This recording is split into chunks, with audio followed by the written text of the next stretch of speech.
You're welcome back. This is Newsfile. It's your most authoritative news analysis platform, and here on Newsfile, we put Ghana first. My guest in the studio, Inus Afuseni, is former MP, Tamale Central, former ranking member, Constitutional, Legal and Parliamentary Affairs. Frank Davis, Chairman, Constitutional and Legal Committee of the New Patriotic Party. We used to call him the Mugabe, the longest-serving president of the bar in the region here in Accra.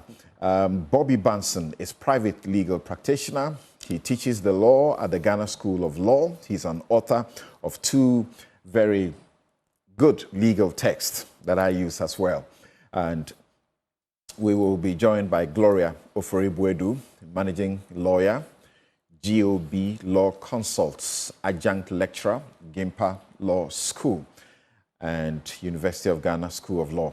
Thank you all very much, gentlemen, for making time to join us. Thank you. Thank you. Right. Thank you. Okay, so let's go straight to the very first matter in which the minority, the NPP, not exactly the minority, there was a press conference which was addressed by Mr. Afenyo King together with Justin Frimpong Kodua. And that was at the place where they were, Alisa, where they were receiving the report from Michael Okwe. And they were very straight about this point, that the attempted removal of the Chief Justice is an aberration. And they are calling on all lawyers, all judges, and civil society organizations to rise and be heard and to resist it. So we're going straight to that issue. I suppose since Frank Davis was there and has followed this as well, we may begin with him. But let's Frank says he would prefer that we begin with Inus Afuseni.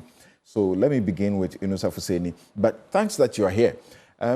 I've also seen stuff on social media that your farms are under siege, being taken away from you in Mampurugu because you have made certain comments about the Boku situation.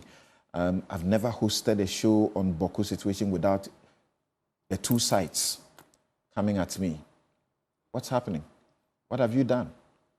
Well, so Samson, thank you for having me. Just last week, Saturday, a program was hosted on another platform. The topic, the Boku conflict, was not part of the issues for discussion, but just on the spur of the moment, like you journalists do. You ask people's opinions on how the matter could be solved. So I proffered some opinions, my opinions on how we could restore peace in Boku. Thursday, there was a megadome. The whole Manpurusi kingdom descended on me. I had challenged the sovereignty of the Bokunaba. The Nairi over Boku. The comments simply touched the raw nerve of the Manpurusi people and provoked an avalanche of attacks on me. In fact, visceral anger could be seen from the attacks through social media on my person and threats. We have heard the Nairi speak for the very first time in a long time. Yes. What did you say? I was just proffering, I was talking about how, in my view, we could pursue peace. Okay. And in proffering my view, it appeared to the Mampurusis that I was spreading the narrative of the Kusasis. Unfortunate. That was not my view. And you know me, Samson. I don't double in mischief. My honest view was proffered. And unfortunately, it turned out that the view was aligned to the view of the Kusasis. And so I was transported from a Dagumba to a Kusasi. and you don't believe it. You won't believe it. Now, the passions that it evoked, the emotions that were pouring out against my person. Now, so upon deep reflection, I said, no, I think that what I said did not sit well with the man process. It was not meant to destabilize the status quo ante. It was not meant to side with any group. It was simply pursuing, in my view, what we could do to bring justice to Boko, or peace to Boko.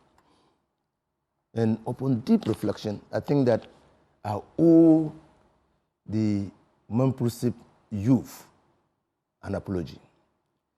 I also owe the Nairi an apology and his Council of Chiefs. So I'm happy you've provoked this discussion even before we go into the Chief Justice's matter. I'm using your platform, Samson, with the greatest respect to you, to render an unqualified apology to the youth of Mamprogo, to the Nairi, and to his Council of Chiefs. That it was never my intention. In fact, I bear some close affinity to the Mamprosis. So I was surprised that my statement had simply transported me from somebody who bears close affinity to the Mamprosis to a Kusasi.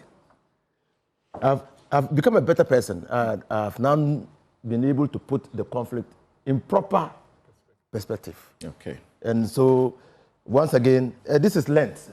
Lent is a period of forgiveness also. It's over, actually. It's over? Lent is over. It's over on Sunday. It's over on Sunday. Today is Holy Saturday. Holy Saturday. Holy yes. Saturday blessings. So, blessings. The blessings. Yes. So, in fact, today is Holy Saturday, and so I pray that my apology will be accepted by the Mampruse people, the youth, my brothers in Mamprogo, and the Nairi, and all those who have been hurt, deeply hurt by the statements that I made. Okay. Intended just to pursue peace. All right. I have since spoken to the leaders of the Mamprogo Youth Association, and many people. I attended school in Nelilgo. I taught in Wale Wale. So, I mean, so that was it. And, Okay. And though all those people who had made comments, who had made videos, who had spoken emotionally on the matter, I owe you an apology. I apologize to you. It was not intended to provoke you to that level of visceral anger. Okay. And earlier I was referring to the Mamprogo overlord, and he has asked government to act to end the banditry and domestic terrorism in Boku. The king of Mamprogo, Na Bohoga Abdullahi Mahami Sherega, has called on the government to take decisive and immediate measures to end all forms of armed violence and protect his people in the Boku traditional area of the Upper East region. The Nairi has expressed concern over reports of violence. It's no more a question of reports. These are actually happening. Violence, and then he says the violence are targeting members of the state security services and banditry along the Bogatanga Boku Polymango Highway. Yes, Polymango Highway. We hope that some action will be taken and peace will be restored. Thank you all very much. In the course of the week, I had just too many of the people from both factions, Maprusi and Kosasi, sending me messages, but we ourselves have become a bit careful. Careful, yeah. Because there's no one single day that we have discussed the Boku situation here and you don't suffer attacks from both sides. Yeah. We pray that peace will be found and found very quickly. Yes, so let's do this. Let's play the press conference and then we come to you. Okay. Right. And I'll start. Okay, then I'll come to Frank Davis. We don't want people to go out and distort facts. We don't want our members to make irresponsible statements. We are cautioning our members The report is in. We are yet to even deliberate on the report. So people should be very circumspect in their utterances and their discussions on radio. We are one family, and the most important thing is unity in the party. We should watch our utterances. It's not about accusation and counter-accusation.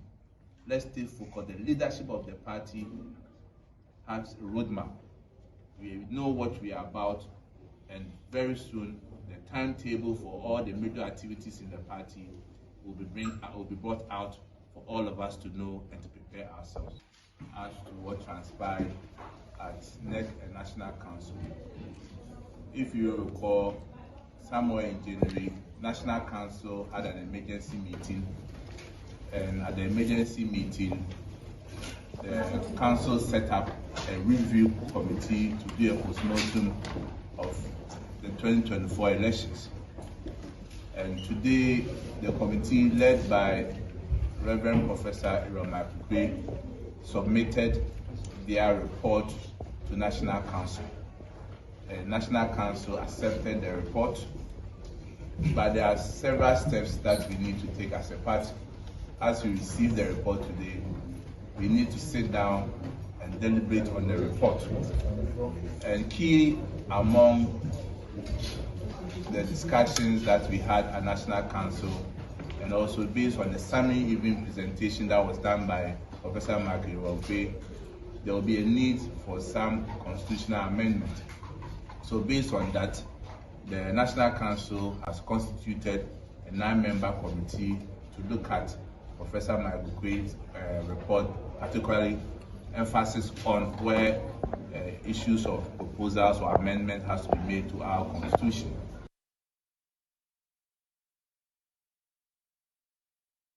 A sincere apologies for that. Right after he spoke, then Afenyo addressed the specific issue that we want to begin the discussion with. What you have just heard, we will play that back to you, but when we are dealing with the NPP's search or the committee's work that has been done. Afenyo Marking at that press conference said, and I quote, "The judiciary should not be seen as part of the partisan political system in our country. All we need is an impartial judiciary to dispense justice. What is happening is unacceptable, and it is clear that the NDC government wants to infiltrate the judiciary by making it partisan." He continued, "The judiciary must stand together as one body and make a full statement and condemn this action. The Ghana Bar Association must stand for the judiciary. Civil society organizations must stand for the judiciary." There are other people within the NPP, lawyers within the NPP, John Darko, as well as Nana J. Bafo Ewa, who is MP for Menchia, and John Darko, who is MP for Swame, all making similar statements in support of Afenyo Marking's call. There is also Dr. Prince Hamid Ama, former MP for Kwesi Mintim, joining this as well. Of course, we have had Dr. Kojo Pumpuni Asante, Director of Policy Engagement and Partnerships at the CDD, write a whole piece about this and saying removing and replacing the Chief Justice would only introduce a new appointee with similar political baggage, repeating the same cycle. Legislative reform is the more effective path. I hear Afenyo Marking's sound is ready. MPs are now being harassed by expressing their views on governance issues. We urge government to demonstrate tolerance. After all, when they were in opposition, they were at liberty to raise a number of issues. The recent event at the residence of Reverend Ntim Fojo leaves so much to be desired. Very unfortunate. In any event, they could have used due process of law to, invite him. And then the final point, government must focus on issues of governance, creating jobs, and helping better the lives of the people. We are still aware that a lot more are being dismissed from various state institutions that are even very independent and are limited liability companies and whose budgets do not rely on government budgets. They are very independent, who have recruited people for 18 months, 12 months, and they are just being sacked here and there. Government must take note of it. We are also concerned about an attempt by certain individuals in government to push for the removal of the Chief Justice. The judiciary should not be seen as part of the partisan political system in our country. All we need is to have an impartial judiciary to dispense justice.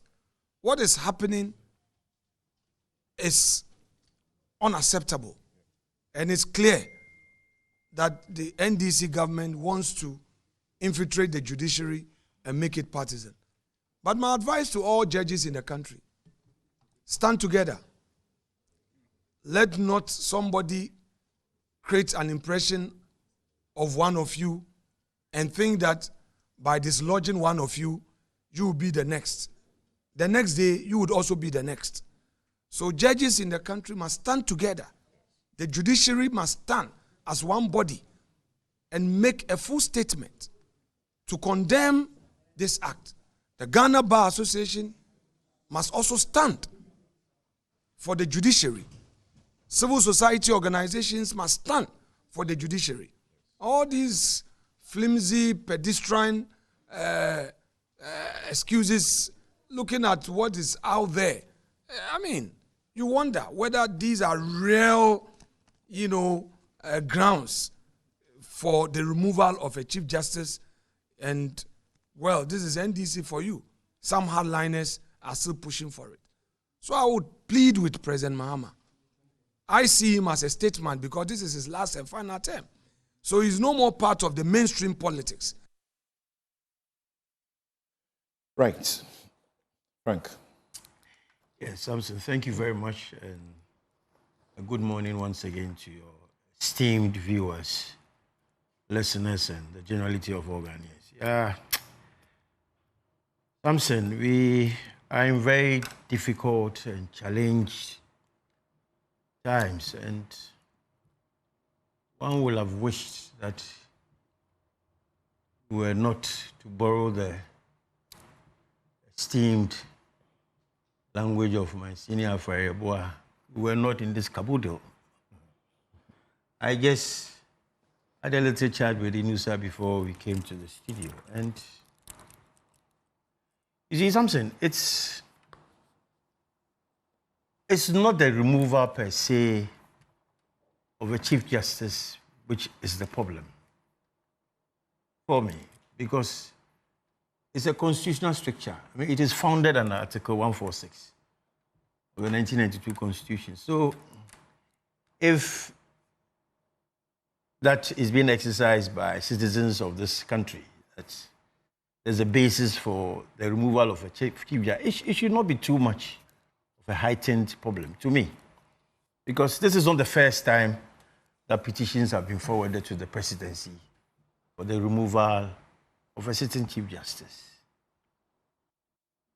Quite recently, Professor Kukwazan sent a petition. The petition was roundly dismissed. It was found out that there was no prima facie case for the determination of the removal of the Chief Justice. So the Constitution permits it, but it's the way and manner the whole process has been skewed, handled, and perhaps manipulated by partisan political considerations. That is where, for me, the problem is. And in our political democratic dispensation, the only time that a sitting Chief Justice was attempted, there was a veiled attempt to remove a sitting Chief Justice, but it didn't work. That was Justice Fred Apalu. Otherwise, the Chief Justices who were removed from office, we all know the circumstances and situations under which they were removed. It was all military government. Akukosa, and I think, was it Charles Bannerman or one of them? Two of them were removed by military dictators. So that, for me, is the aberration.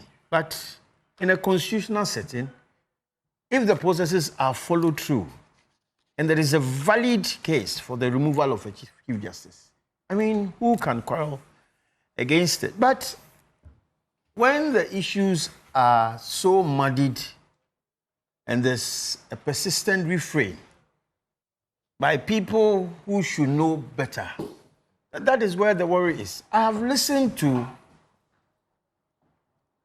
an interview granted by the Deputy General Secretary of the NDC, Mustafa Gbandi. Well, he has not come out to disassociate himself from that interview. So I take it that as of this morning, that is what his take is on the removal of the Chief Justice, per se. And the kind of language that he used, I mean, for me, for a Deputy General Secretary of a ruling party and a sitting government, it's troubling. You know, he goes on to make a definitive pronouncement that this Chief Justice will go. After that, it will be the Electoral Commissioner and other heads of independent institutions in the country. I mean, I think it is needless. It is so needless. And that apart from these petitions, these 3 petitions that we have been told of, there are a load of others coming. I mean, who actually has been feeding him with this information? And how did he get to know that other persons were bringing petitions for the removal? Why is it stage managed? And for me, a Deputy General Secretary of the NDC should not be talking this way, because it fuels the atmosphere and it gives other people the opportunity to also make statements which otherwise they would not have made. He spoke yesterday. Yeah, was it yesterday? Yes. And now, with the greatest respect, I say this with a lot of pain, but the national chairman of NDC, Ibn Ketia, was also on radio. And, you know, statements like we need to reset the country and we should start with the judiciary and then we go to the Electoral Commission. And what is that supposed to mean?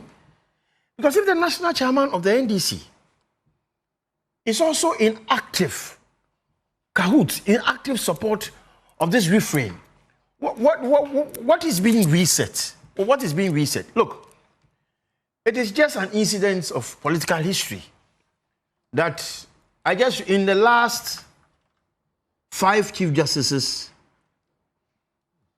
that we have had, Justice George Kingsley Akwa, Georgina Wood, Sophia Akufu,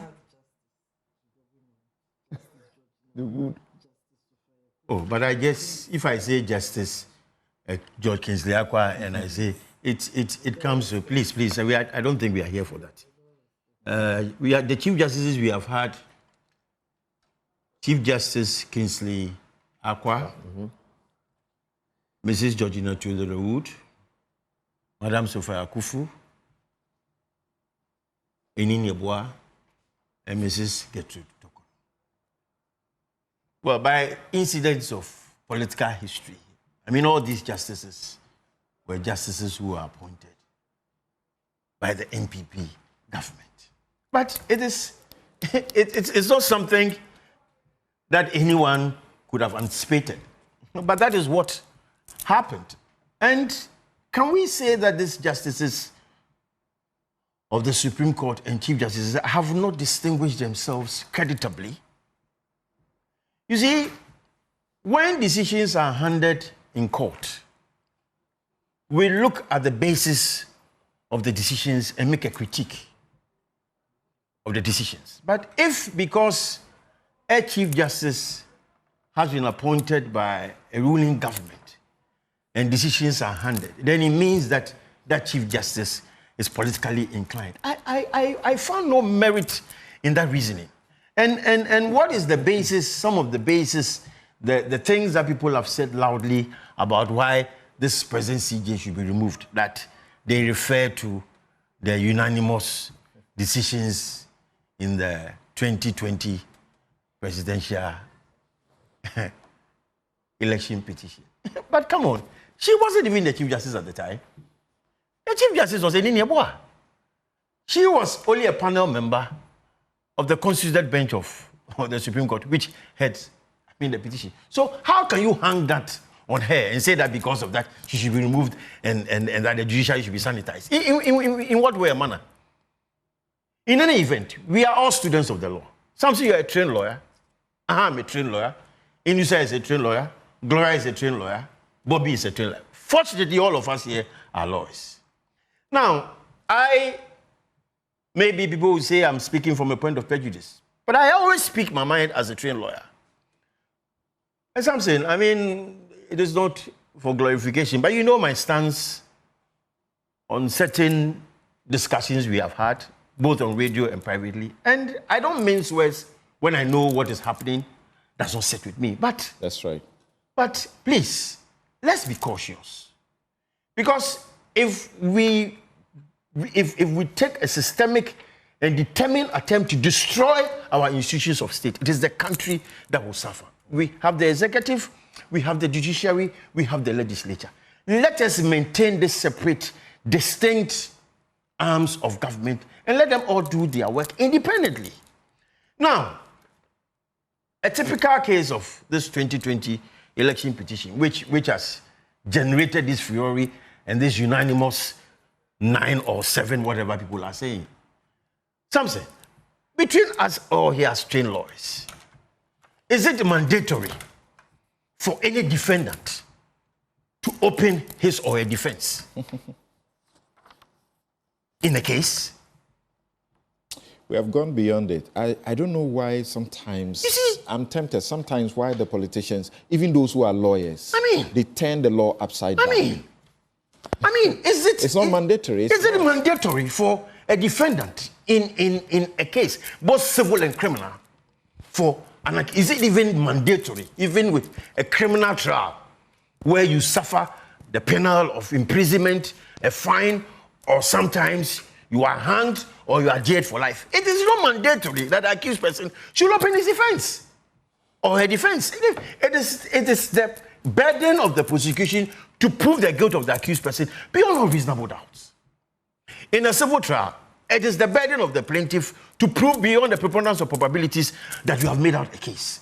If the defendant elects that, look, I'm not going to say anything, I'm going to rely on my statement of defense, what can be so nauseating? What can be so bad about it? In fact, in a civil matter, that statement of defense will be struck off. And then and that is used as a weapon. And sometimes this is found by lawyers. Come on. You know, now... There was a suggestion that this was some sort of sui generis of a matter that the EC at least should get in the box. Oh, Samson. Samson. There is no bar to civil responsibilities in a civil trial, no matter how sui generis the matter is. You cannot change civil procedure.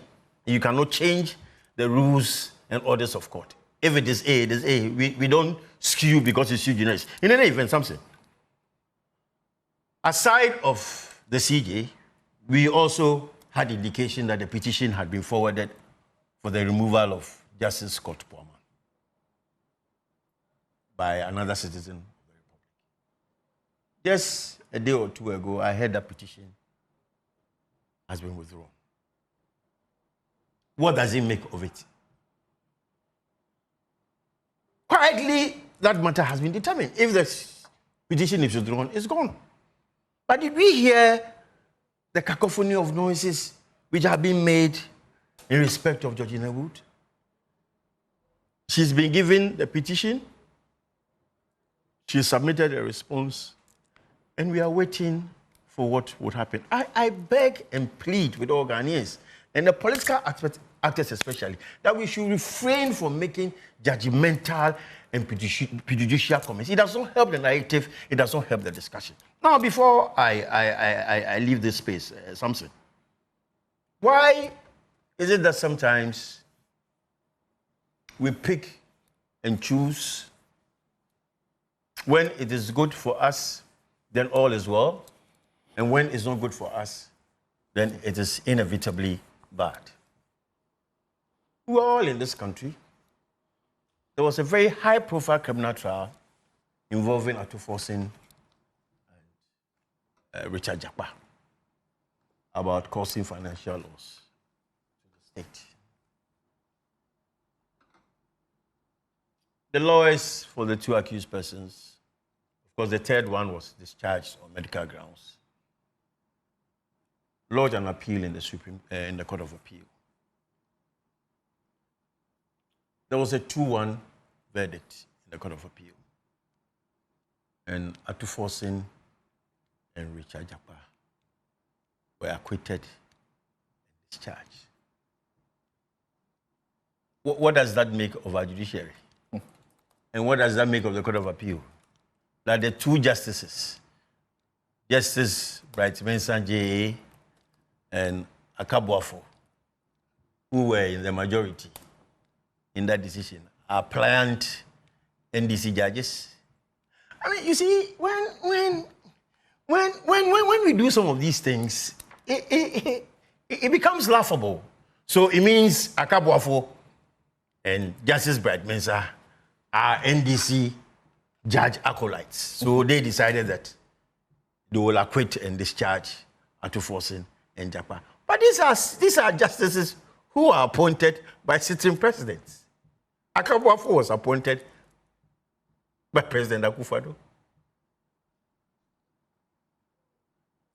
Bright Mensah was appointed during the tenure of the NPP government. So the other justice, Opukwa Champon, was also appointed in the NDC, in the NPP regime. So then what makes of the other two justices? He moved from Judicial Secretary to From Judicial Secretary to the Court of Appeal. Okay. So what makes of them? The two of them are NDC judge acolytes. So catch your breath. Come on. And then let's hear from your other colleagues. Yes, Sinusa. As Frank Davis says, the Constitution provides for this. And welcome to Gloria. Thanks very much for joining us. As I announced earlier, we were expecting her to join us, and she just came to the studio. Gloria Oforebuedu, managing lawyer at GOB Law Consult and also adjunct lecturer at GIMPA and the University of Ghana School of Law. Thanks for joining us. Right. Thank you. So, as you heard, he doesn't have a problem because the Constitution provides for this. I have said this is sort of the only potent accountability mechanism for such officers like judges and the Chief Justice. And it also has good protection for their office. So he has no problem with that. If a judge has misconducted themselves, it should be triggered and they should go through the process. And if, the act's false, why not? But his concern is what he says, skewed and the manipulated nature, fashion of the process. He says there appears to be a systemic and determined attempt to destroy the judiciary. Well, so Samson, once again, let me say good morning to your cherished viewers and welcome, Gloria. In my early practice of law, I was closely affiliated to FIDA. On one occasion, I restrained a man from coming 100 meters close to his house because of the way he was treating the wife. Thank you. Yes, and Nana Oye was then working with me, and she handed over the case to me. So, well, welcome. Thank you. We appreciate Yes, yes. Now, I completely agree with Frank Davis, former president of the Ghana Bar, Greater Accra, when he says that we should be careful not to politicize matters of the judiciary. I completely agree. But in this case, it appears to me that it is the NPP that is politicizing the whole thing. Because, Samson, in 2024, there was a similar petition against a removal, for the removal of Madam Tokono. And you recall when Tokono was nominated for vetting, I was one of those who said, well, it was a good nomination. I publicly said it. The National Security Coordinator called me to congratulate me for saying it openly. And I still think that, well, she had a very brilliant opportunity to leave a legacy. And she has shown that she wants to leave a legacy. Her leading justice project, right? So it is not, it is not out of place to say that, well, a chief justice who misconducts herself in office should be left in office misconducting herself. No. But it is totally wrong for a political party to assume the fight to protect a chief justice. What the NPP is doing currently is implanting on the minds of people that the current chief justice is sympathetic to the NPP. If they don't know that, and I had a discussion with Frank Davis, and I said it is even becoming increasingly difficult to talk about a chief justice. Because, mind you, she is chief justice of the Republic of Ghana. Fair down. Yes. So now, what are we doing? That her lawyers, the people who have gone to court to restrain the president from acting in the face of the Constitution, are all NPP. What does this send? What signal does this send? They are doing Madam Tokono a disservice. And I simply do not understand why NPP is so jumpy. I don't understand. Look, when Koko Azar forwarded the petition to the former president, Nana Addo Dankwa Akufo-Addo, we never heard of the petition until Koko Azar himself published the petition, or somebody published the petition. Nana Akufo-Addo consulted with the Council of State pursuant to Article 146 of the Constitution, took the response of the Chief Justice, Tokono, and decided that the petition did not raise any prima facie case against the Chief Justice. Threshold. Did you hear anybody complain? No. They were muted. Yeah, they were muted. Muted response. But not of the type that we are seeing now. And that is the problem. If NPP doesn't know that they are creating the problem, I'm telling them that they are creating the problem. Look, our Constitution is the supreme law of the land. The Constitution has established institutions and has allocated power to those institutions. We are lawyers. It is only when a duty-bearer of public law fails, refuses, neglects to comply with the procedure provided by the Constitution that we jump into action. Not so. That is our defense. Long ago, Moshe and Bajina established the principle. Rule of law is not only limited to substantive law, but also to what? Procedure.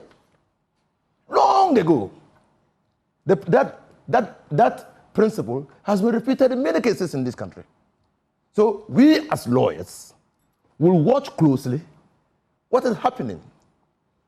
Is the president going to short-circuit the process and see whether the rights of the Chief Justice will be protected? I've looked at the 1960 Constitution and also the draft report to the 1960 Constitution. And therein, the drafters provided reasons why they departed from the American practice and the British practice. American practice, when the justice of the Superior Court of Judicature is going to remove, is done by impeachment by Congress. Political. In the British Parliament, when a justice of the Superior Court of Judicature is going to be removed, is done by Parliament. Political. But in our situation, the 1960 Constitution said, no, there should be a judicial tribunal. That judicial tribunal must not be too legalistic. Must go through the Council of States. Why not Parliament? Because if we were Parliament, they'll simply debate the matter. They'll vote on the matter. Can you imagine if the Constitution had said that the Chief Justice can be removed by a vote of 2/3 majority in Parliament? The Chief Justice would have been on her way out by long ago. But the framers of the Constitution, right from 1960, 1967, came to the conclusion, no, not 1969, the 1969 Constitution, the Second Republic, came to the decision that we needed to insulate the office of the Chief Justice against partisan political manipulation. So we ourselves must not be inviting partisan political manipulation in the Chief Justice. Why is it that Article 1461 provides grounds? Why? So you can't just submit that. I've heard somebody say that when the former president, as flag bearer of the NDC, was addressing the Ghana Bar Association, the Chief Justice pulled a face at him. And I say that pulling a face at the former president cannot, by any stretch of imagination, qualify as stated misbehavior. Can it? Stated misbehavior, incompetence, or... No, but I'm just taking the grounds one by one. Grounds, yeah. Mm. And so, yeah, pulling a face cannot be. Now, it is also for good reason. Did she even pull a face? What I'm saying is, Assuming that she even did that. Assuming that she even did that, does it qualify under gross misconduct? Oh, God. Or misbehavior? No. In my respective view, no. Or incapacity to perform her duties. No. You cite unanimous FC. And I say, look, this was a decision of the court. Then if you are going to sack Chief Justice based on that, then you are sacking the whole Supreme Court. At that time, she was not even... That is why, so again, I come back to the NPP.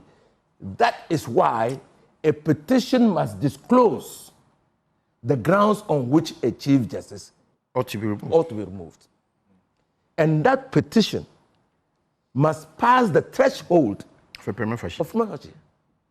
And that threshold determination is to be done by the Council of State and the President.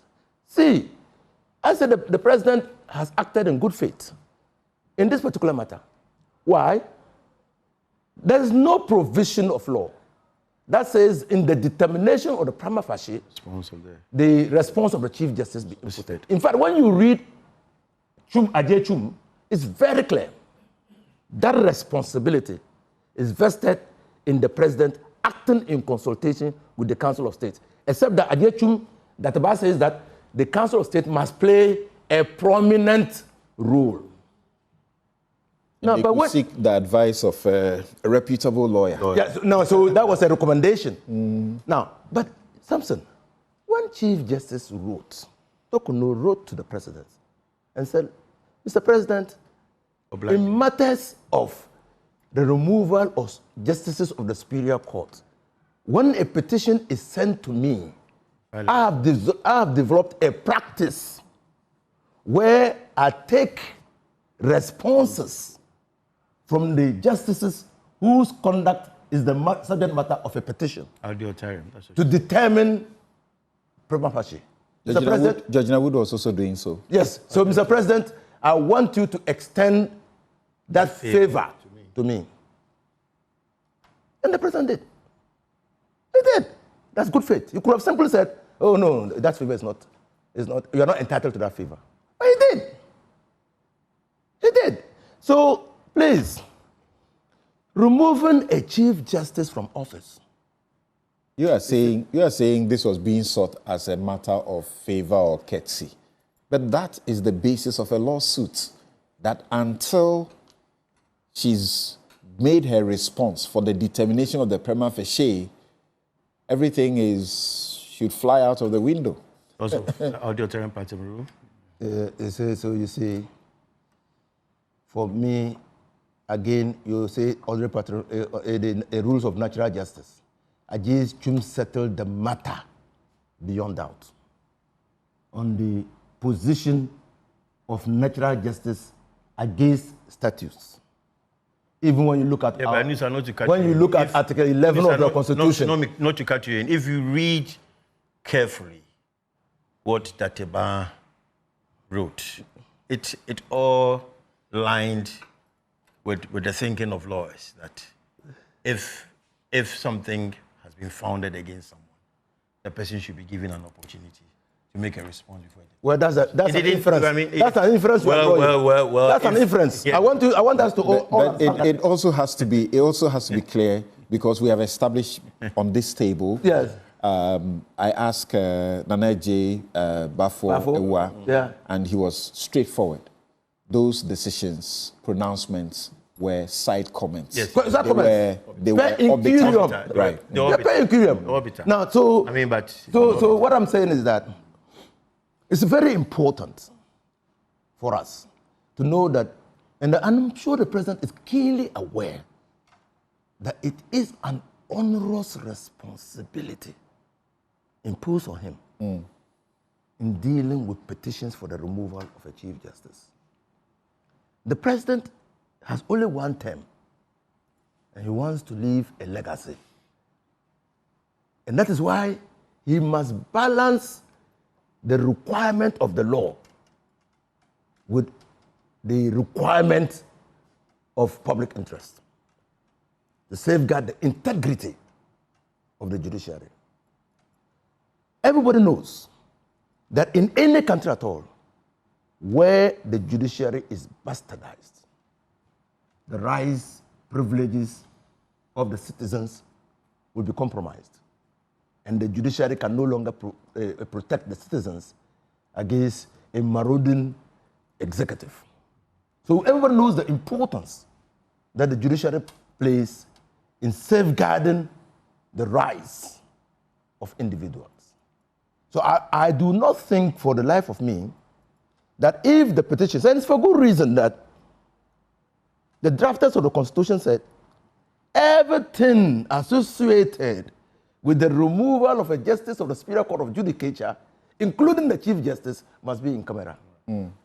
Because you're also seeking to protect the sanctity, dignity of the office of the Chief Justice, and also protect her person against ridicule. And that's why, even in the Ajay Chum case, the court condemned the fact that that petition had already been leaked to the public. So, look, I will advise NPP. Advise everyone. Now, they are, in my view, they are the culprits here. Advise everyone. Because they seem to be very jumpy. And they are drawing the removal process into politics. Are they suggesting that Tokunu is their most favorite Chief Justice? Aban. Wasn't a petition sent against the removal of Aban? Did it happen? It didn't happen. What, page 13 or page what? Page. What? Page 13. Yes. Did it happen? It didn't happen. Because everybody knows the onerous responsibility. Why do you think that this one will just go like that? Are we saying that the Council of State will not help the president to determine whether a prima facie? And are we even saying that when the committee of 5, if they determine a prima facie and the committee of 5 is now constituted to go into the matter, that they will not exonerate the Chief Justice? Is that what? Have we come to that conclusion? We are so far away from the removal of the Chief Justice to be holding press conferences in calling on the Bar Association and chiefs. We're so far away, unless, of course, we doubt the integrity and reputation of the members of the Council of State in advising the president. So I will pray. Is it really about the members of the Council of State? Because they will not constitute the panel. See. Look at the provisions of the Constitution. 2 justices of the Supreme Court. Yes. 3 others. And then 3 others who are not members of the Council of State, who are not lawyers, who are not MPs. Who are not MPs. Yes. Again, that should speak volumes to you. because they don't want the biases of the Council of State to influence the removal process. But who appoints? They don't want Who legalese. constitutes this committee is important. Yes, the committee will be constituted by the Council of State acting together with the President. That's part of the consultative process. So again, look at the formulation in Article 146.3 and 146.10. 146.3 says in consultation. 146.10 says on the advice. So even there is a procedural limitation on the exercise of the power of the President to suspend the Chief Justice. Oh, you don't see it? The suspension can only happen After the advice. after advice. It's a procedural limitation. And so we should be very careful in the way we are going on with this matter. Okay. So I've noted a number of questions for the two of you, but we'll go and come back. Yes, Bobby, what do you see? Is Afenyo in any error by saying judges should stand united? GBA, you are a member of the GBA. Of course, Afenyo is a member of the GBA. Calls his peers that we should stand up. Yes, we're all. We should stand up and be heard and resist the attempt to remove the Chief Justice. He talks to the judges and say, don't be excited about it, because if you get to be the Chief Justice, if Justice Tokono is removed, you may suffer the same fate. Inusa is bringing up a number of questions. It's as if it is guaranteed that the CJ will be removed, and that if the CJ is removed, whoever will come will commit sins that can trigger 146, and so that person too can be removed. Very. He talks about the lawyers who are taking up the matter. The Chief Justice is not in court. It is Vincent Asefwa and one other gentleman, Daniel something, who are in court questioning the process. Asefwa is an NPP MP. He's entitled to take Godfrey Dame as his lawyer. What's wrong with that? As I'm saying, good morning. I think that this whole issue with the current Chief Justice should, as Dr. I think Pumpuni said, should lead to legislative reforms for me. Because otherwise it will become a political ping-pong of NDC, NPP. At the end of the day, the institution itself is what will be bastardized. Unfortunately, we've had a situation where the country is so polarized on political lines. Just a second for me, and let me bring this to the attention of our viewers and listeners ahead of time. We apologize that in the course of this show, we will go to Kwehu to listen to the president for some 20 minutes. And because of that, the show has also been extended by some 30 minutes. There is a business summit going on in Kwehu, seeking to enlist about, 900 or 600 business people to seek to see what development they can bring to bear, not only in Kwehu, but the whole of the country. And the president will be speaking. There'll be 20 minutes of that will be taken by Newsfile. Okay. So if we are not careful, and whatever happens with this current petition, it may leave a sour, taste in the minds of people who are interested genuinely in building institutions. The point I was making is that unfortunately in our country now, there's high-level polarization on political divide. In fact, there's more division on political lines than I dare say on even tribal or whatever lines. Now, if you look at the executive and the legislative arms of government, in the last parliament, it was so polarized that for about 3 months, there was no sitting because of the hanged parliament. The only institution of state that the framers of the constitution intended to step in, for lack of a better word, to resolve some of these issues with the level of independence is the judiciary. Now, for me, Article 125 says that justice emanates from the people of Ghana. And so we, the people, are ultimately responsible for safeguarding and promoting the independence of the judiciary. Of course, by using the procedure and the processes set out in the Constitution and other instruments of law that governs that scenario. There is absolutely nothing wrong with any citizen at all filing for the petition of a Chief Justice. The Constitution provides that it must be on these grounds. The Constitution went ahead to provide for the procedure to be used by the President in consultation with the Council of State. It was not until a J-Chum that the Supreme Court said there is a gap in that Article 146. It came about as a result of another challenge by a citizen. And so I will not necessarily fault Vincent Asifua and his lawyers, for lack of a better word. If you take away their political division, because I don't think Vincent Asifua filed a suit and he put there in his capacity as, I'm doing it as NPP. He said he's a citizen of Ghana. Perhaps, the relief that he is seeking, the same way as was done in a J-Chum, because before a J-Chum, we didn't say that there was that gap that needed to be filled. So perhaps with the release that Vincent Asifua Honorable is seeking, it may lead to another interpretation or application of that constitutional provision that may add another layer to the process, or it may not. So I will not want to fault them necessarily for taking that step. Just as every citizen of Ghana has the right to petition for the removal of the Chief Justice, the same way Article 2 guarantees the right of every citizen to bring a writ in the Supreme Court for interpretation and application of the process. Now, in these times, my challenge is that, and Honorable Fuseni spoke about the integrity of the process. I think that the framers of the Constitution, perhaps at the time they were saying these proceedings ought to be held in camera. Looking at the times that we are in, that provision may not really be helpful.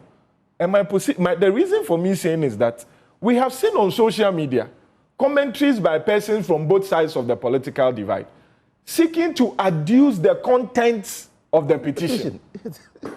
Not only on social media, on traditional media as well. Yeah. Now, nobody is chesting out to say that I have the document. This is what he says. But they are saying, you read things like... The documents have been leaked. I have not seen it. But it is up to those who have received the leaked document to decide what they do with them. If you leak them to me, I will not use them.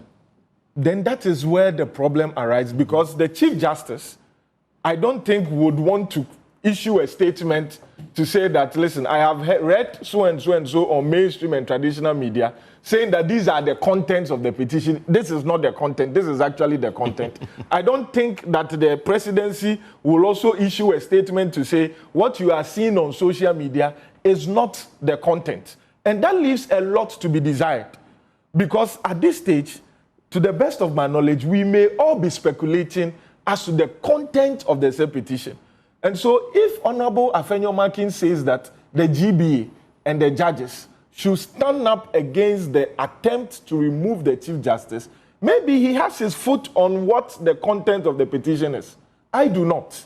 I can only speak to the procedure that the Constitution says should be followed. In fact, in the press comment, he suggested that the grounds or the things that are being used to trigger the petition are sort of frivolous.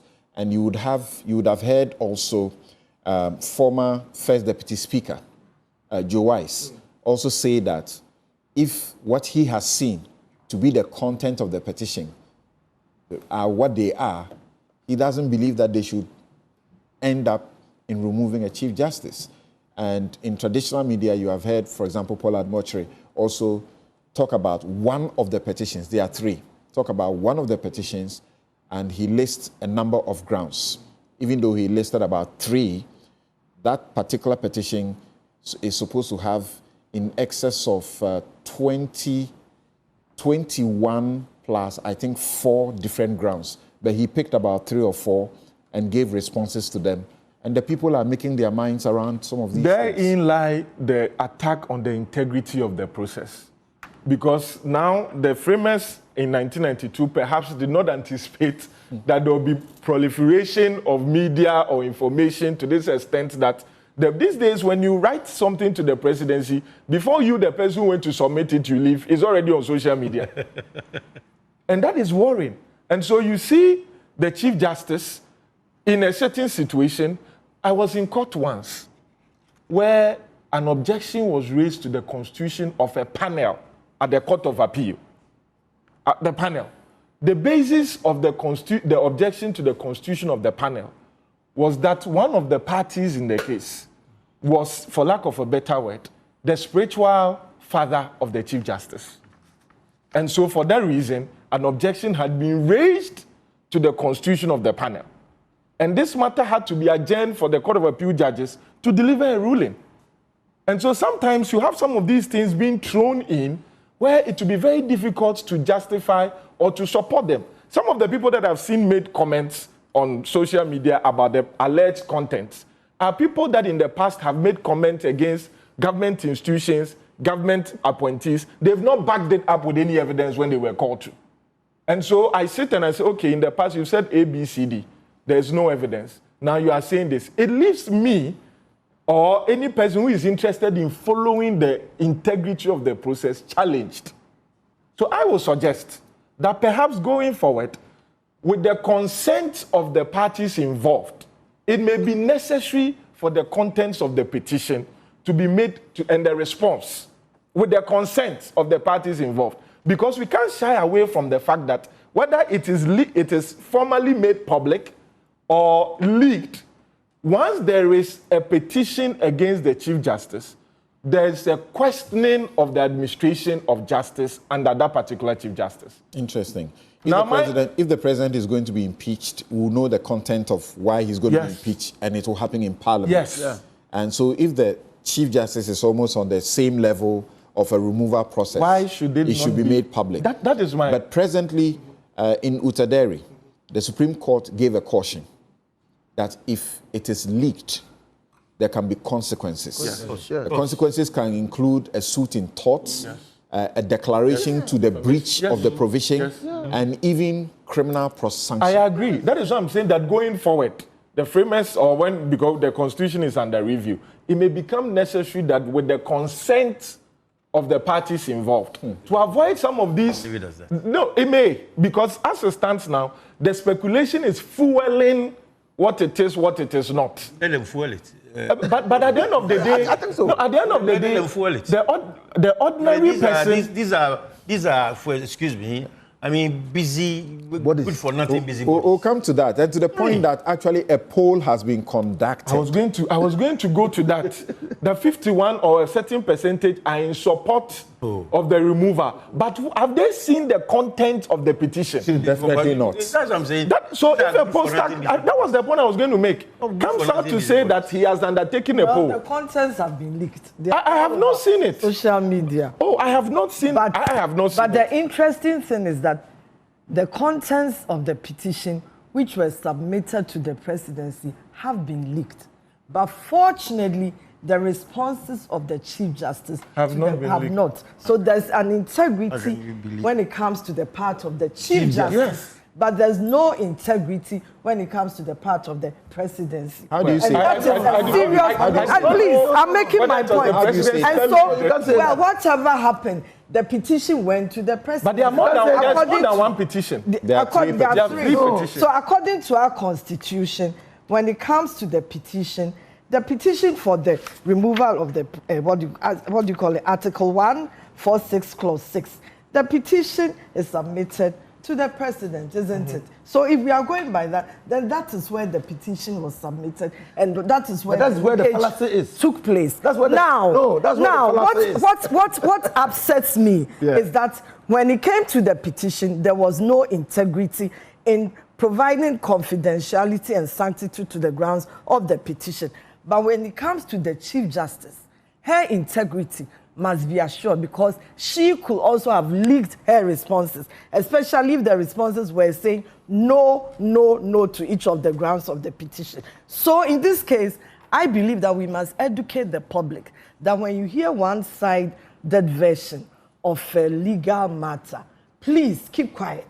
Don't jump to conclusions, because in law we have something called let's hear the other side. The one that it's a long sentence in Latin. In Latin, audi alteram partem. But once you hear the word alteram, you know it means look at the alternative. Yeah. So please, public, if you are listening to me, when you hear a one-sided petition, keep quiet.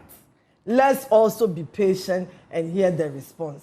If the response has not come from the Chief Justice, that means the petition has been leaked, in what do you call it? And it's contrary to that hearing the other side. So let's hold on there. The question I don't want to use the word or the question I'm raising to you now. So please, let's hold on when it comes to the petition. No, so the question I'm raising to you now is for the other side. Okay. Please. So unfortunately, the other side coming from the CJ have shown and proven integrity to the process. Okay. And I appreciate that next time there's something like that, the other side, that's the presidency, also oppose integrity. No, your assumption is fundamentally I'm not assuming. I'm looking at the constitution. No, it's not an assumption. Wait, it's a constitutional basis. So please, don't use assumption. Let me give you the... listen to me. Article 144. No. Yes. What I'm saying is that your assumption. So we have established. And the constitutional. Hold on. It's a constitutional. No, hold on. We have established. I'm not just presuming. No, Article all three before you have established that it is supposed to be a private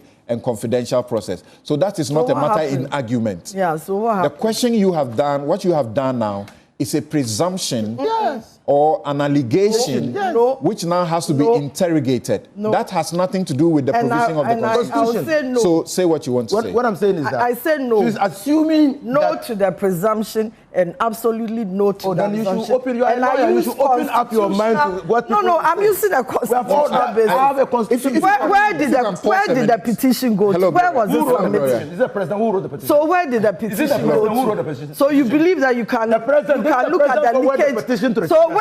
So are you saying that the leakage came from the people who wrote it? Open your mind. I'm also asking. First of all, is that what you are assuming? The petition was written by somebody. Are you also assuming? That's the number one. Number two, the petition was forwarded to the Chief Justice. So the Chief Justice has the petition. What gives you the confidence to say that the leakage could not have come from this document sent to the Chief Justice? What gives you that? So what are you saying? What gives you that confidence? So what are you saying? How do you know? Specific. How do you know that it was not a Chief I have Justice? zoomed in on what I am saying. So what are you saying? Have not leaked it? So tell us what you are saying. What are you suggesting? So I'm asking you a question. The leakage could come from the people who wrote the petition, The presidency or the Chief Justice. the presidency or the Chief Justice. That's what I'm telling you. Do you agree? Do you agree that's a fair way to? Suggestion. I have also made my suggestion. But no, yours is not a suggestion. Yours is an allegation. You said I have used my 146. No, it has nothing to do with the Constitution. It's an allegation. I'm not in the court of law for you to judge me. I'm telling you that this is the basis we all of my agree. argument. We all agree. He also has his basis of his argument. No, nobody disputes. Nobody disputes. Exactly, but there's nobody one disputes. thing I want to emphasize. If I may be heard, nobody disputes that the process has to be confidential. And I've actually gone ahead to say that the Supreme Court says if you leak it, there can be consequences for leaking it. So all the members on this panel agree that it has to be confidential. You are the one who has said with emphasis that the petition that has been leaked was leaked from the presidency. So that is an allegation. Well, I'm saying that if you look at Article 146... It has nothing to do with the article. No. Let me also learn versus Clause 6. You don't need the article to back up your allegation. Okay? The probability of it coming from the presidency exists. There's a probability from it coming from the presidency. Where is that? Now, where's the probability? Where is the probability?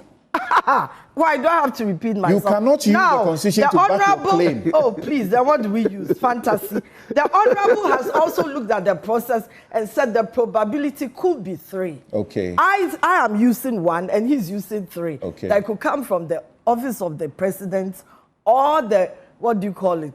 The petitioners themselves or the office You of the did not say Justice. It could come. You said it came from the presidency. I have used that probability. Now you change your original position. No, why are you trying to twist my mouth? No. Now, wait. I'm going on. I'm moving on. I have on. to moderate the show. Hold on. Uh-huh. Did you say it could come from the presidency or it came from the presidency? I used the word probability. Probability. So you are not making an exact allegation that the presidency leaked What it. does probability mean? I'm asking you a question if you answer that. Why do I have to repeat myself? You said please, that from the CJ's place. It is important. It is important. It is important. Please, and let me moderate this show. Let me moderate this show. You said that from the end of the CJ, there's integrity. From the end of the presidency, there's no integrity. Are you changing that position? I'm telling you that I'm still sticking to what I'm saying. That based on Article 146, Clause 6, I said the probability comes from the presidency. He says the probability could be 3.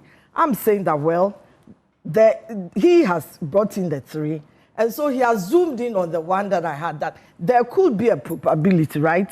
Probability that the leakage comes from the presidency. So he has more or less confirmed it. Okay. But let me land. But in this case, the Chief Justice has shown integrity by not putting it in the public domain, that this is my version of my response to these petitions. So I'll humbly ask the public and also add education to the public, like, please, when we hear one side on social media, let's wait for the other side. It happens in all legal situations. Whenever you file something against somebody in court, they don't rush to listen. So let's do this. You actually truncated. You truncated Bobby. Now I also wait. You actually truncated.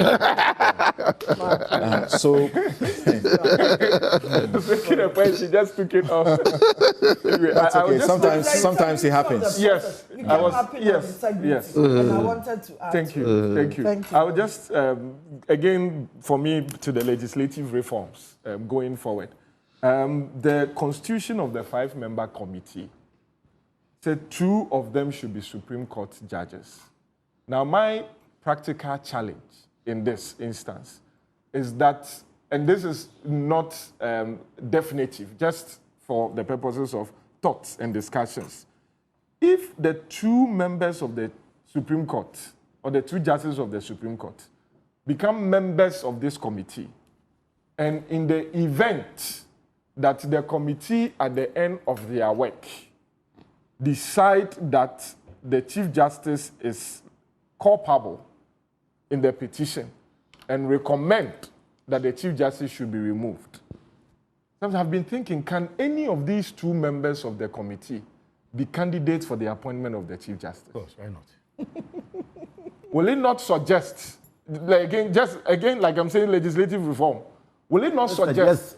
Yes. If any of them ends up being appointed the Chief Justice, will it not suggest that all along there were biases through the process? Bobby, just let's hear Frank. Let's hear Frank. Yes. We are all sitting here talking about integrity. Yeah. And integrity got my lady friend. You guys are supposed to be brief because Gloria is now going to have a substantive, chance. Bobby, don't let us bring the integrity of our justices of the Supreme Court into dispute. No. Excuse me.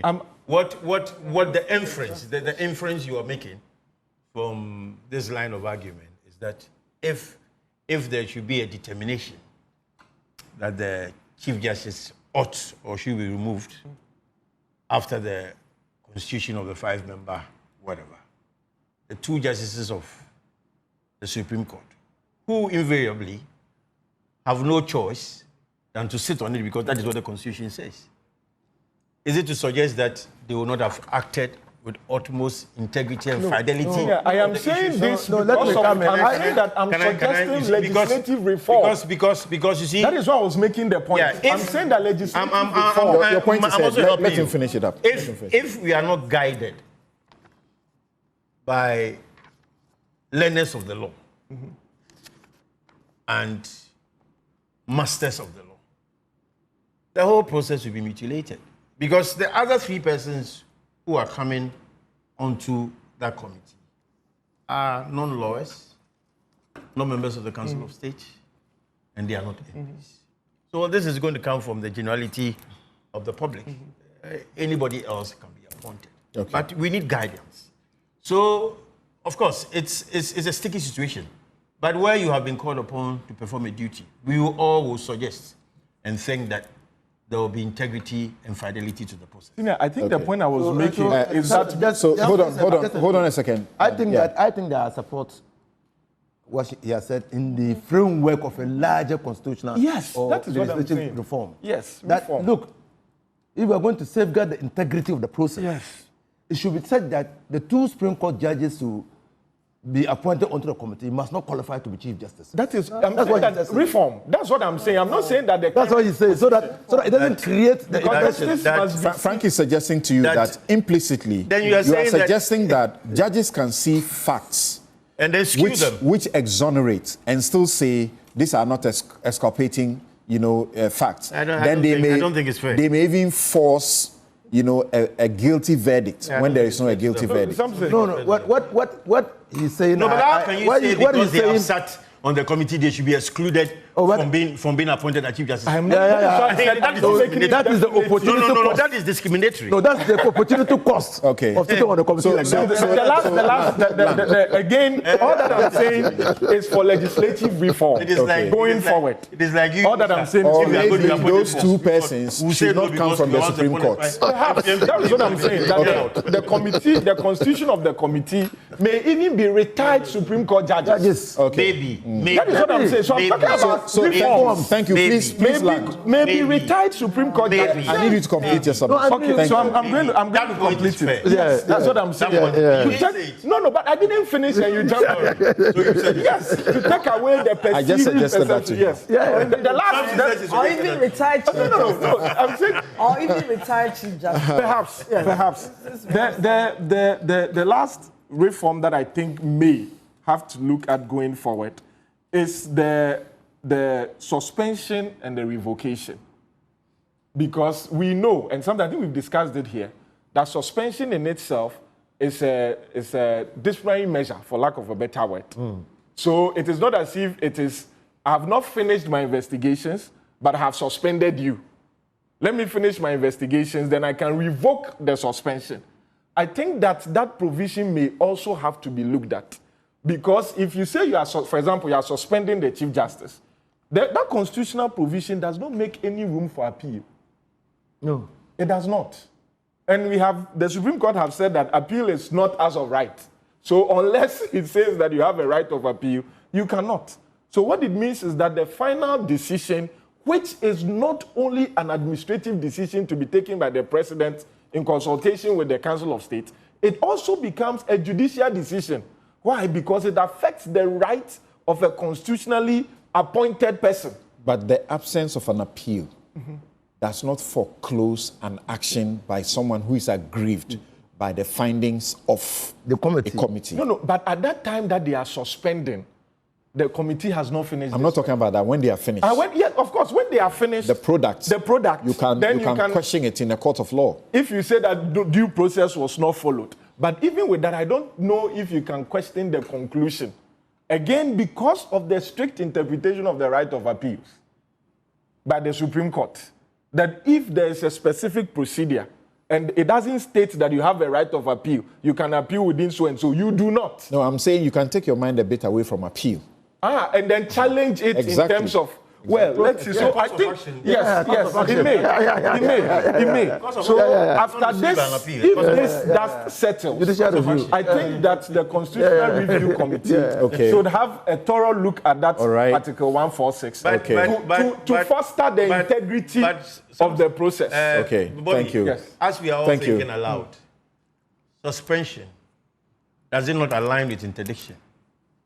Actually, there is a case law which we discussed on this show that it is actually a result of a concluded process. It's loosely referred to as step aside and let me investigate. Yes. But once you use the word suspension, it is a punishment. I'm using punishment loosely. Okay. So it's just nomenclature. Thank you. Yes. Thank you, Bobby. Thank you. I had the opportunity to appear before the Supreme Court, and I was saying that there was a need for rules to guide this process. They shut me down. And I told them that it might come to hurt them because they are endangered, because the process is subject to abuse. They said, well, they could protect themselves. That's fine. Yes, Gloria. Yes, I will say humbly that we are all jumping the gun, okay? Because Ghana, we are now in a constitutional liberal democracy. In fact, if I just say constitutional, I'm limiting it because constitutional, there was once a time that we had a one-party constitution in this country, right? That was in 64. And, you know, PDA and all those Preventive Detention Acts and all those non-liberal forms of dictatorship. But now we have a constitutional liberal democracy, which is born on with the principles of human rights, the right to be heard, the right to freedom and all that. We have all these freedoms guaranteed and enshrined in our constitution. Now, based on our constitutional liberal democracy, I'll say that we are akin to more of the presidential system of government as practiced in the US than the parliamentary, which is practiced in the UK. Now, in the US Constitution, yes, a Chief Justice of the US, in theory, can be removed, but only through the impeachment process, okay, as Honorable said. First, there's impeachment by the House of Representatives. By a simple majority vote is needed for that. And then there's a trial in the Senate, and after the impeachment, the Senate holds a trial, a two-thirds majority is required to convict and remove the Chief Justice. But the process is very, very, very, very rare. In fact, only one Supreme Court Justice, Samuel Chase, in 1804, has ever been impeached. And he was even acquitted when he went to the trial in the Senate. Why? Because the constitutional liberal democracy realizes the importance of the three arms of government. In Ghana, our constitution also recognizes the importance of the three arms of government. However, there are separate provisions for parliament, which is basically more partisan, okay?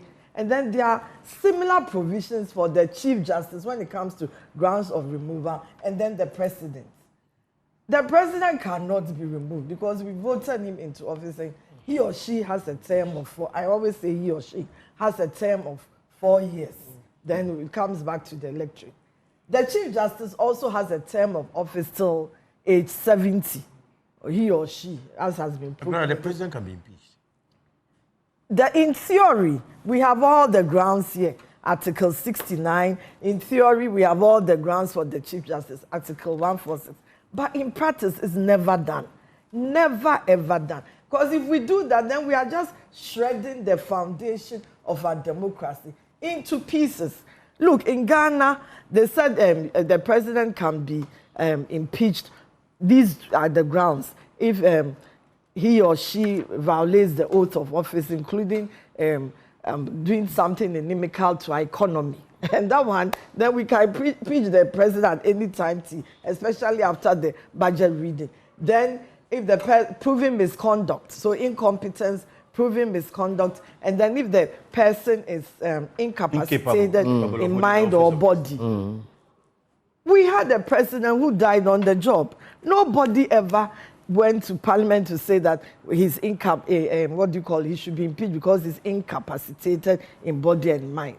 The U.S. had someone who was believed to have fainted on 1 or 2 occasions, but nobody said that he should be impeached. And in the long run, when he had the opportunity and the constitutional right to go in for a second term, he said, no, I'm not going any longer. Why? Because at the end of the day, the people just want a democracy. His party prevailed on him not to go. Well, yes, and then the people just want democracy to prevail, okay? In Ghana, we had a similar situation. But our constitutional liberal democracy is so fragile, it's so young, that we did not even dream of asking for a president to step down for incompetence or misconduct or infirmity of body and mind.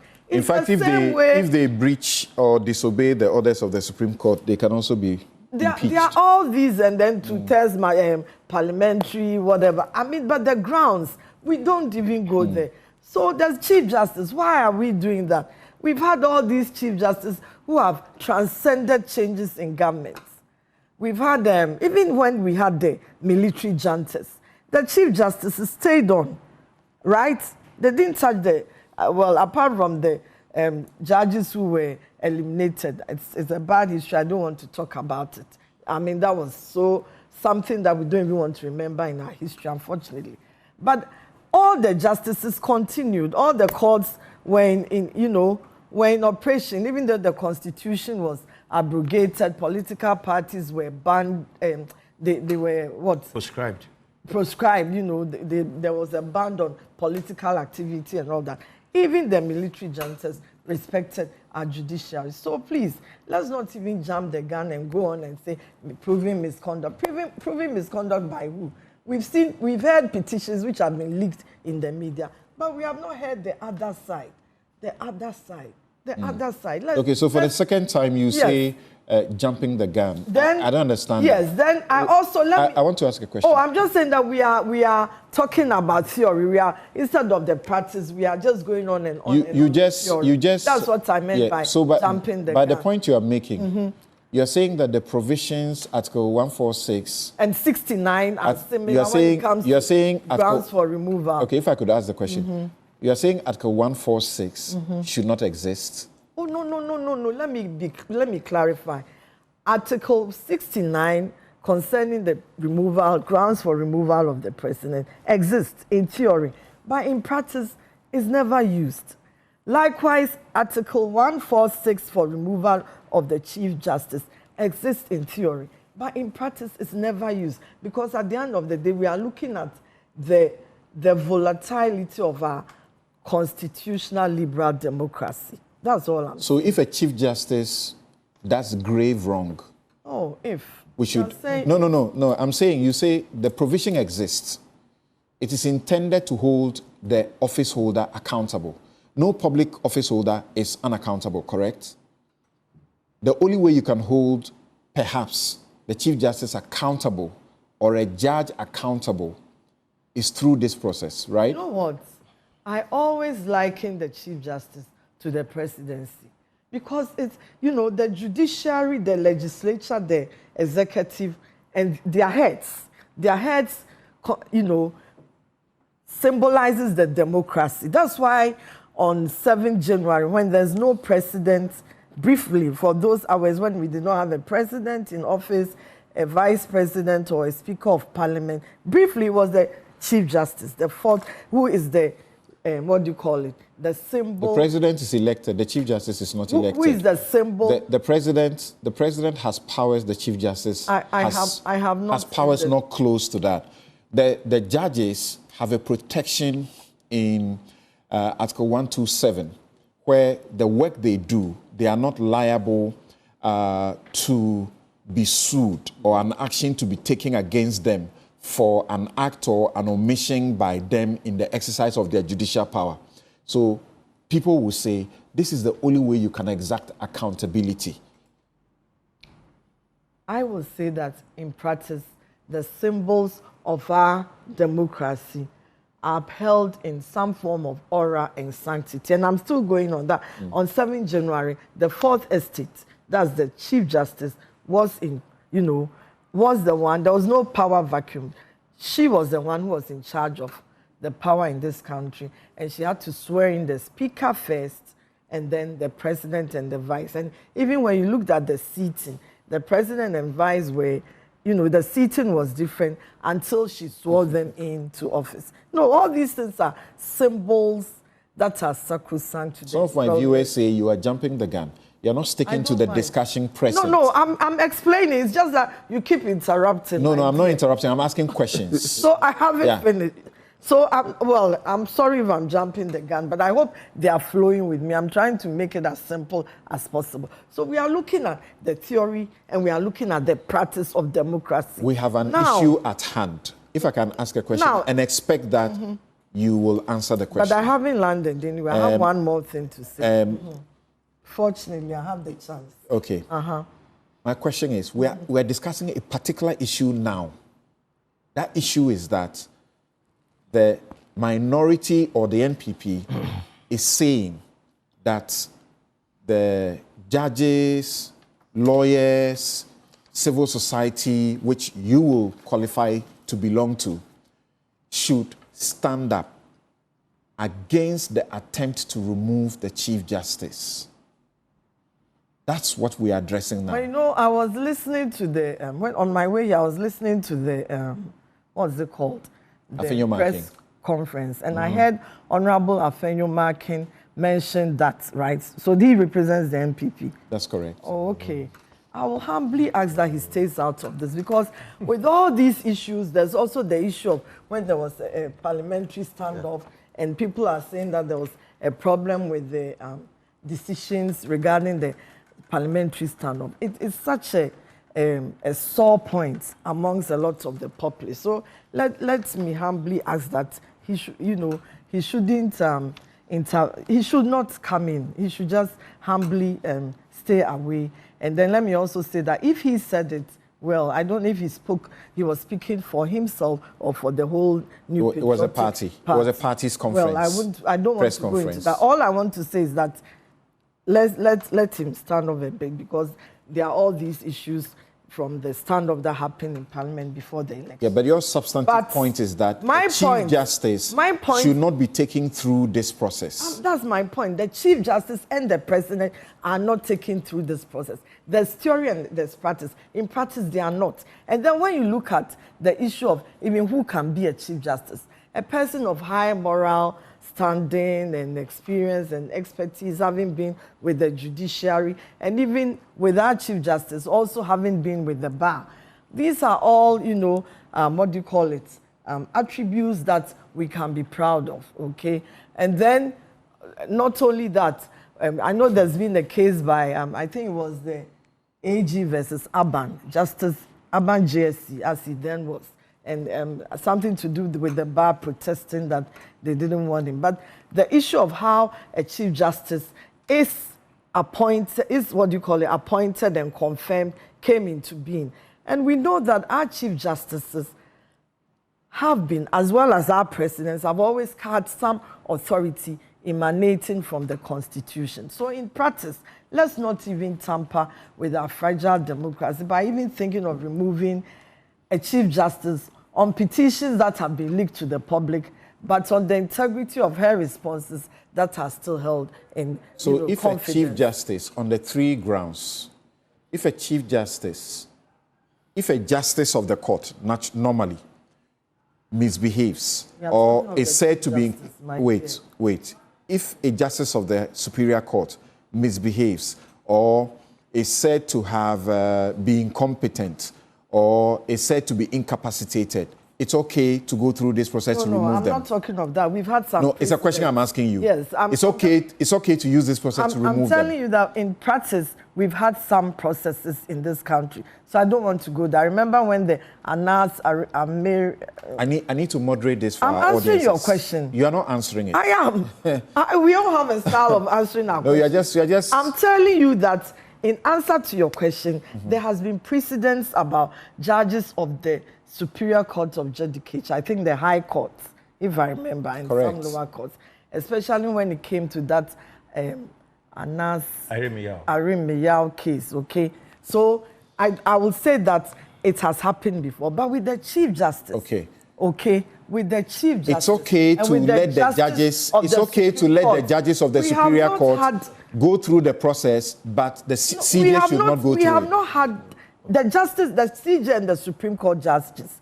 We have not had justices of the Supreme. You know, there's a difference between the Superior Court. So if a justice of the Supreme Court misconducts themselves, they are found to be incompetent or they are incapacitated, how should they be removed? Where is the precedence? I'm asking what should happen if you don't want this provision. No, you don't want this provision to be there. Is there a precedence? Has there been a precedence? Has it happened before? Even in the US, there was this justice who was involved, was it Clarence? I don't want to mention names. Who was involved with something about getting favors from, can you help me? I don't want to mention the name. They went in, and what came out of it? Okay, I think you are understood. Thank you very much. I will. You said you are left with 1 point. Yes, the last point you can deliver is that in a minute. The agenda. What is the agenda? Why this business of Chief Justice, removal of Chief Justice. I'm wondering, is it because of Article 142 of the Constitution? Do we want to go back to a regional or public tribunal kangaroo court system? What is it? Because when you look at 1421, it says there shall be established in each region of Ghana such regional tribunals that the Chief Justice may determine. Do we want to bring the tribunals back? Do we want a Chief Justice who is pliable to allow tribunals to come in so that the people can always show their faces in our houses to search our houses? Because I heard you talking of how someone can just show their face in your house to search your house. Oh, it's conjecture. Okay, then I apologize. I thought I heard wrong. Then maybe I heard wrongly. But I'm told it's conjecture, so I'll hold my your horses. Yes. I didn't say someone can just show up in your house. In respect to the honorable. Let me state that clearly. I said that politicians and some commentators who are ignorant of the law or are deliberately misleading the public by saying police cannot arrest or search without a warrant. And I was pointing to the various provisions of the law to educate the public that the police can arrest without a warrant, the police can search without a warrant, officers of law enforcement who also have powers of police can arrest, can search without a warrant under certain circumstances. And nobody should ever say that if you come to my house without a warrant, I will shoot and kill you. The only time you can use shooting to kill somebody as a defense will be when there is a question of murder. Well, I will humbly say, okay, that under Article 18 of our constitutional liberal, our constitution, which brings in these liberal democratic principles, Article 18 says it provides for protection of privacy of home and other property. Every person has the right to own property alone or in association. No person shall be subjected to interference with the privacy of his home or property or whatever, except in accordance with law and as may be necessary. Thank you. So you have answered the question. I will know. So I'll humbly say that the security services and the investigative bodies should also put premium on the practice of protecting the privacy of our homes and properties, so that if you need to go to a person's home, please go through due process. Don't just say that your face alone can be a warrant to come and search a home. Please. If somebody is committing a crime, if somebody is committing a crime, and the police or any officer sees them, they are entitled by law to arrest them. That is totally different. To search them. Let's not miseducate the public. No. I Thank you. We take a break here. We'll be right back. We take a break. I'm sorry. We take a break. I disagree. This is not a subject for discussion. So please. You're welcome back. This is Newsfile. It's your most authoritative news analysis platform. And here on Newsfile, as always, we put Ghana first. And I'm going to my guests for a minute each of concluding remarks or reactions that they intended to do, and then we will end the discussion on this particular topic and move to the next one. Okay, so I'll start right from here. Yes. Yes, Samson, I don't think that Inusa has been fair to the NPP as a political party. I don't think Inusa has been fair. Because if he's saying that we have politicized the issue, I totally disagree with him. Because the loud noises started coming from NDC political actors. You know, Fuzeni, you know, between the two of us, there are no holes barred. We say it as it is. Listen, your people started the commentary. Your people largely started the commentary. Even before this process started, it was all over the place that they were going to remove the Chief Justice. So, you see, let's just put the issues in context. And what did Afenyo say? If you listen carefully to Afenyo, Afenyo was making a national appeal that we should safeguard the office of the Chief Justice in much the same way that Gloria has said, but hers is more active because of where we know she's coming from. But Afenyo Makin did not say anything which is distinctively different from what we are all saying here. If he calls on the GBA, he calls on the judges, he calls on chiefs that we should protect the office of the CJ. That is a good call. Well, you might not like Afenyo Markin for other reasons, but on this occasion alone, I don't think that he said anything untoward. And that was the platform for him to have said it, because that was a national exercise the NPP had undertaken, and he was making an address. Of course, this issue of the Chief Justice, removal from office and all that, they have underpinnings, and you know, Inusa. So don't say that we have... There are people, very senior members of your party, who should not otherwise be here saying anything. They are saying all kinds of things, all manner of things. But you don't draw conclusions from them. Look here. Let me just attempt to be... I won't say what I wanted to say. But you see... Don't say. Inusa, okay. If we are going to You are not going to say, say what you wanted to say. So stop here. You see, say ufi samai. You say ufi efueni soa. Unsamai. So let us be cautious in some of the things we say concerning this matter. I would rather wish all the political actors cease fire. Okay. Let the process roll if it has. Thank you. Thank you, Inusa. Yes, Inusa. So that's a fair call. And in commenting, you were worried about busybodies. Yes. So when you listen to others on the political plane or scene, commenting, calling for the removal of Chief Justice, that does not translate into a petition. No. But when you hear the minority leader speaking about the Chief Justice and calling on people to rise, mind you, in the Article 78(1) establishes this fusion between the presidential and parliamentary. And in the parliamentary system of government, Afenyo Markin would have been leader of the opposition. Yeah, which he is now. Good.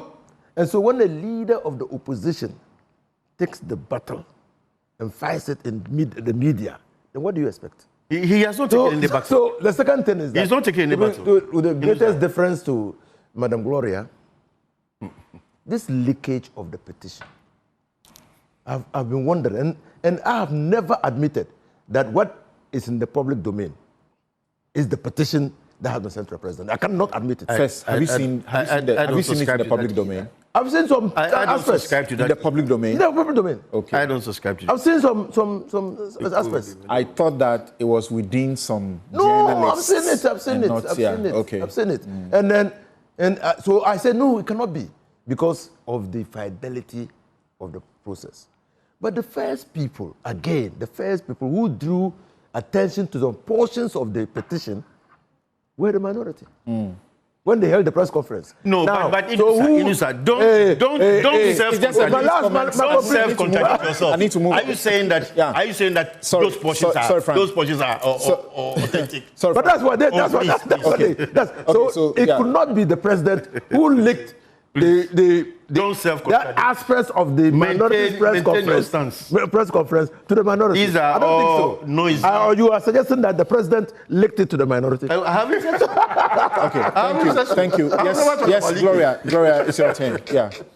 I'll just say that just as one of the longest democracies have in God we trust on their currency, right? Yes. We also have God bless our homeland Ghana to make our nation great and strong. So please, I'm humbly appealing to especially the youth that look at the constitution in theory and practice, protect our fragile constitution, and then I'm also appealing to the presidency and all the powers that be. Let's protect our fragile constitution and let's ensure that the Chief Justice, in a similar manner as the president, are not removed in practice. Please, let's avoid any sinister agenda and let's allow the naysayers, their voices to be drowned so that those who are for democracy and constitutional democracy, our voices prevail across party lines. Okay, thank you. Bobby, but I asked you a question. Have you seen excerpts of a purported Auditor General's report being circulated, or you have seen the petition? Ooh, that's a great one. The purported Auditor General's report. Correct. Hey. That's You what I've haven't seen. seen a petition. And I can't see the petition. You said you have seen it. No, I said aspects of. You said you have seen a petition. Aspects of the petition. No, I asked you. You see, there's in no. circulation. That's a good one. There's in circulation a purported Auditor General's report. Hey. So that is why I said. For- I'm saying that. Stay on your course. I'm saying my line. But my line is Thank that. you. Thank you. I just needed to confirm that with you because You're right. Because You're right. I know as a matter of fact Yes. that the leakage of the petition Yeah. is with a certain group of journalists. Yes. And not even common Public domain. Yeah, so people are kind of just saying ordinary all kinds of journalists. things. Yeah. Yes, People are Bobby. saying all kinds of things. Yeah. Obviously, Yes, I Bobby. almost asked you that the way you are emphasizing it, I want to assume that you belong to that cabal. You don't have to answer. So the class, that's not the general. The class of Your journalists. facial expression is giving you away something. Your Because facial for him expression to know is what giving is you I out haven't and what said is not anything. out. You can't say It means anything. that he knows what is up. But sometimes my last comment on this would be that, you know, in dispute resolution, there's a phrase we say, separate the people from the problem. That whatever decision comes out of this process, it should not be taken, or whatever is done or not done, should not neither be done or done because of the personality. As we've all said, the judiciary is one of our foremost institutions that needs protection. And so we should address whatever issues that allegedly exist and dispassionately deal with it with focus on what we are leaving behind in respect of the institution. Thank you. And the politicians should hands off, Completely, like all of you have said. Completely. You know, something, Yeah. it is said that there are some institutions that guide our moral fiber. Right. And I'll attribute this to Dennis Ejejumo. We had that discussion. He said the chieftaincy institution, the executive, the legislature, the clergy and the imam, and then the judiciary. In his opinion, the chieftaincy has almost been bastardized. The executive and the legislature is a goner. It's gone, in his opinion. The clergy and the imam are on shaky grounds. The moment we start attacking the judiciary, then there is nothing that will maintain our social fiber. Okay, thank you. No, So, politicians, we beg you, before Charlotte Osei and her deputies will be removed, it was all over. We'll remove them. And then it happened. And I spoke against it. And it happened. I spoke against Same said thing it, is we said repeating it. itself. Okay, thank you very much. Thank you very much. Now, those who have been listening to and watching Inus Afuseni, he's former MP, Tamale Central, former ranking member, Constitutional, Legal and Parliamentary Affairs of Parliament. He's been a minister in 2 different or 3 different portfolios. Frank Davis is chairman, Constitutional and Legal Committee of the New Patriotic Party. He's a former president of the Bar for the Greater Accra. Gloria Foribuedu is managing lawyer at GOB Law Consult and adjunct lecturer at GIMPA and the University of Ghana School of Law. And many of you associated with FIDA, Women's Rights. President of FIDA. Thank you. Really? Yes. Bobby Banson is in private practice. He's also a lecturer at the Ghana School of Law. And I'll share just a few of your messages as we get